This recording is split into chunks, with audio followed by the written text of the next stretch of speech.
Harapan yang ditanam dalam hati, juga impian menimbang buah hati dengan rupa polos dan tubuh semerbak wangi, kini bukan lagi angan semata ketika banyak jalan terbuka. Kisah Saskia Sungkar yang mendapatkan momongan setelah 10 tahun menikah adalah salah satu kisah yang banyak menginspirasi, bahkan menguatkan banyak perempuan yang rindu akan hadirnya buah hati. Lantas, setelah sukses menjalani program bayi tabung pertama, benarkah kini Saskia dan Irwansyah kembali menjalani program bayi tabung kedua? Dan seperti apa juga cerita sederet selebritis yang melakukan freeze egg demi mempersiapkan diri mendapat momongan nanti? Dan bagaimana pula kisah Baim cilik yang kembali muncul membawa cerita pahit ditinggal sang ayah kandung? Bagaimana pergolakan batin serta perjuangan Baim dari kecil hingga dewasa tanpa nafkah sang ayah? Seperti apa juga kekuatan lagu dapat terus menghidupkan sosok Chrisye sampai saat ini? Benarkah di balik lagu-lagunya mengandung cerita dan pemaknaan yang begitu dalam? Seperti apa potret pilu warga Dayak di pesisir Pantai Loji? Pemirsa, inilah Insert Investigasi.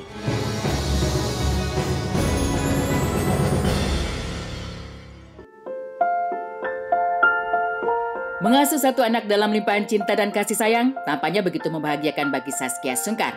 Walau proses untuk mendapatkan seorang anak meniti jalan panjang yang menguras tenaga dan waktu yang cukup lama, tak membuat Saskia berhenti menambah momongan lagi. Meski manusia hanya berencana, Tuhanlah yang menentukan. Tapi kalau saja bisa diungkapkan dalam doa, Saskia berharap dikaruniai anak perempuan. Aduh, amin, doain ya. Mudah-mudahan dalam waktu dekat ini kan mau ovarium pick up dulu. Mudah-mudahan hasilnya bagus. Tapi embrio transfernya belum tahu kapan. Doain aja. Amin. Mau banget. Tapi kalau aku kan ya susah kan dapetnya. Maksudnya jadi ya nggak pernah milih cewek atau cowok, dikasih sama Allah juga. Alhamdulillah. Kini proses dan perjuangan untuk mendapat kembali momongan mulai memasuki fase kedua, yaitu secara in vitro fertilization atau IVF atau program bayi tabung. Menariknya, proses persiapan bayi tabung yang dimulai dengan menabungkan sel sperma dan sel telur di luar rahim atau suatu wadah khusus di laboratorium, kabarnya sudah dijalani Saskia seminggu belakangan ini. Insya Allah minggu ini sih udah ovul. Udah tinggal menghitung hari aja. Nanti habis itu baru prosesnya kan ada namanya embrio transfer. Nah itu masih nanti. Kalau sampai embrio transfer aku belum tahu karena memang nanti dilihat dulu dari kualitas embrionya, kesiapan rahimnya juga gitu kan. Prosesnya masih panjang. Ini masih lagi bolak-balik terus kan karena dilihat ya tadi itu ya kesiapan rahimnya, terus telurnya perkembangannya gimana sel telurnya. Pertama kita indung telur kita di USG, kemudian ibu nanti akan disuntik obat, distimulasi supaya telur yang tadinya kecil-kecil ini berkembang menjadi telur yang besar-besar. Nah, telur yang besar ini dengan obat-obatan kita suntik, terus kita panen si sel telur ini. Nah, sel telur yang sudah kita panen ini kita ambil dengan metode dibius gitu dengan USG dan cara tertentu. Kita ambil, nah sel telur ini kemudian akan dipersiapkan untuk fertilisasi, untuk pembuahan. Jadi pembuahannya di luar tubuh. Caranya gimana? Nanti suami akan mengeluarkan spermanya akan diolah, kemudian sel telur dan sperma ini akan dikawinkan dengan metode yang kita sebut sebagai ICSI. Nah setelah dikawinkan 1 kali 24 jam kita akan cek lagi apakah terjadi perkawinan atau tidak. Jadi sel telur yang sudah banyak tadi diambil, dikawinkan, 24 jam dilihat, oh terjadi embrio. Secara sederhana, bayi tabung bisa dipahami sebagai sebuah proses yang dilakukan dengan cara menggabungkan sel telur dan sperma di luar tubuh. Namun sebelum melakukan penggabungan tersebut, calon ibu akan diberikan suntikan hormon terlebih dahulu. Hal ini dilakukan dengan tujuan untuk merangsang proses ovulasi atau pelepasan sel telur. Selain itu, ia akan melakukan serangkaian tes kesiapan tubuh yang mencakup tes darah dan USG. Apabila sel telur dinyatakan sudah matang, maka disitulah bisa dilakukan proses pengambilan sel telur dengan sebuah alat khusus nan canggih. Selanjutnya, sel telur akan dipertemukan dengan sperma sang calon ayah. Proses ini disebut sebagai pembuahan dan akan disimpan dan dipantau di sebuah laboratorium selama 3-5 hari. Melihat begitu kompleksnya proses bayi tabung, maka kira-kira budget yang dipersiapkan Irwansyah untuk mendapatkan momongan kedua sudah pasti mahal. Ya beda-beda biayanya. Yang aku tahu kan kemarin adiknya juga start formnya 100-an kalau nggak salah ya. Karena kan sampai berhasil itu beda-beda berapa lama prosesnya. Ya kebutuhannya juga beda-beda kan. Oh nggak harus dibekukan sebenarnya, bisa langsung ditransfer. Kalau aku dibekukan karena mau dicek kromosomnya gitu. Karena waktu Ukasha case-nya dari 4 embrio semuanya tuh kromosomnya kurang bagus, yang bagus Ukasha doang 1 kromosom. Jadi misalnya gini, kalau misalnya aku kan sekarang nih alhamdulillah ada 5 nih embrionya. Nah kalau misalnya aku random masukinnya embrio nomor 1, 2, 3 atau 4 gitu. Nah bisa jadi di antara 5 ini ternyata misalnya nomor 3 aku masukin, ternyata nomor 3 ini kromosomnya nggak bagus, jadi supaya nggak wasting time aja sih.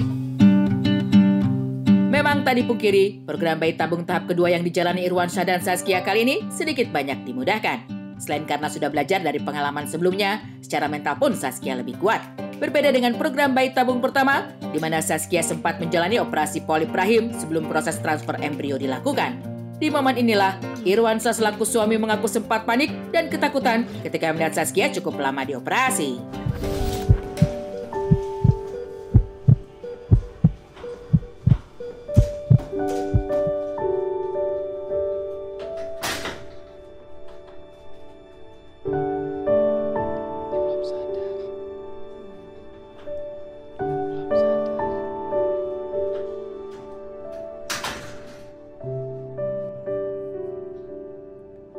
Janjinya tuh itu cuma 1 jaman doang operasinya, terus tiba-tiba kok bisa 2 jam lebih gitu, kok lama banget. Aku khawatir juga kan, ini gimana ya.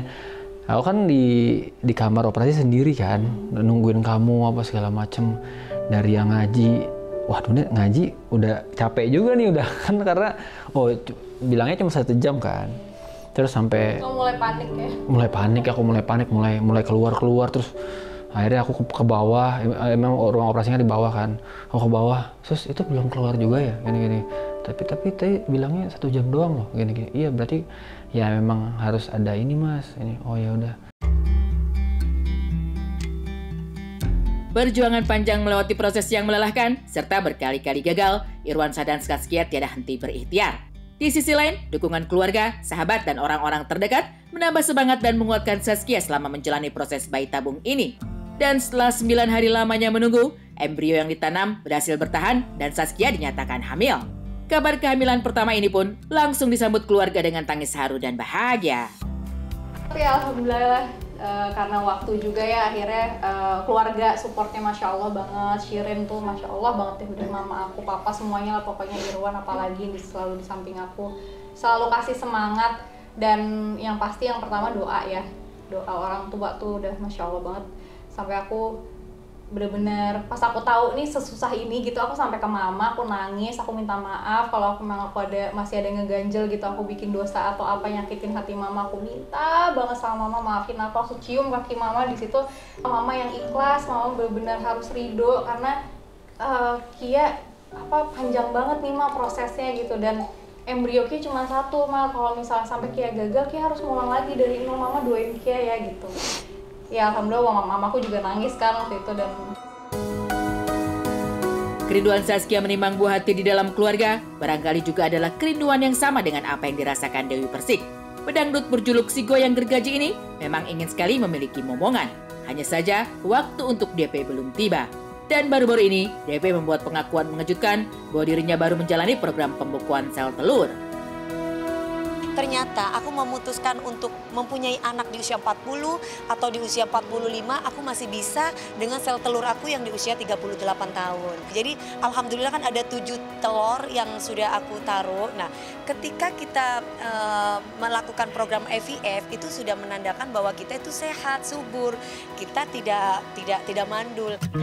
Berbeda dengan Ola Ramlan, meski sudah dikaruniai 3 orang buah hati, Ola diam-diam melakukan freeze egg tanpa sepengetahuan teman dekatnya, termasuk Ashanti. Mami tuh sebenarnya pengen punya anak lagi gak sih? Aku freeze egg sih. Serius? Lah iya dong, kalau aku nikah sama yang... Oh bisa gitu ya? Bisa, maksudnya gini, kalau aku menikah sama yang mungkin lebih muda atau mungkin masih pengen punya anak lagi, aku nggak tahu loh, jadi... Aduh. Tapi aku sih yakin ya, nggak tahu nanti kita lihat ke depan. Kayaknya ini podcaster heboh ya. Ola Ramlan akan menikah dengan laki-laki yang lebih muda. 5 tahun tuh minimal. Aku Apaan Alvar aja 6 tahun di bawah? Ya makanya kan aku bilang 5 tahun tuh minimal. Antara keinginan dengan kebahagiaan yang dijalani, memang selalu berbeda pelaksanaannya. Memiliki anak misalnya, bila ada sebagian besar perempuan merasa lengkap dengan hadirnya keturunan, membuat hidup lebih bahagia, maka Luna Maya salah satunya. Meski belum menikah, Luna ternyata tetap menyimpan mimpinya untuk memiliki anak suatu hari nanti. Ia pun tak melakukan freeze egg jauh hari. Lantas apa yang membuat begitu banyak orang melakukan freeze egg di usia yang tak muda?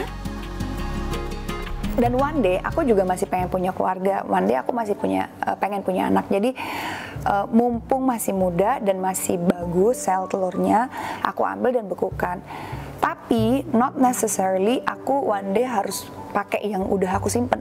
Siapa tahu mau besok, mau bulan depan, mau tahun depan ternyata aku menikah dan ternyata masih bagus, ya udah itu nggak usah dipakai, ya normal aja gitu. Metode frozen embryo transfer misalnya pasien memang menghendaki hamilnya untuk di waktu yang akan datang, atau memang ada kelainan yang tidak bisa kita langsung transfer secara langsung setelah terjadi embrio.